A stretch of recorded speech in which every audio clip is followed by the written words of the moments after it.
Attakk terroristiku fil-stabbiliment tal-ħwienet fil-belt kapitali tal-Kenja Nairobi ħalla bosta persuni mejta. Persuni armati attakkaw iċ-ċentru ta' Westgate, wieħed mill-aktar stabbilimenti esklusivi tal-belt.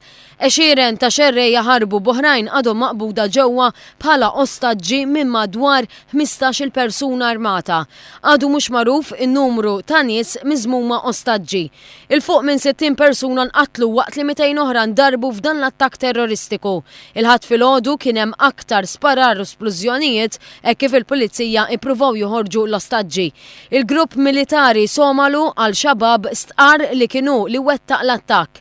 Għal-Xabab għandu rabta mal-grupp Al-Qaida u l-attakk seħħ bħala risposta għal preżenza Kenjana fis-Somalja fejn truppi Kenjani ilhom jiġġieldu mill-2011.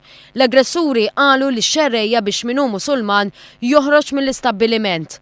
Intant, il-Gvern Malti, il-Prim Minitru Joseph Muscat, esprima s-solidarjetà lejn dawk li nqabdu bħala ostaġġi fil-waqt li kundanna l-attakk terroristiku fil-Kenja.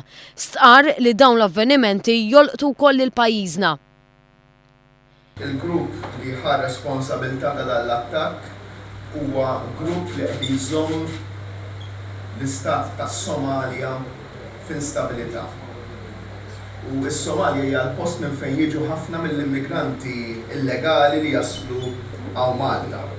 U naħseb jien hija wake-up call għall-komunità internazzjonali biex tieħu azzjoni li hemm bżonn.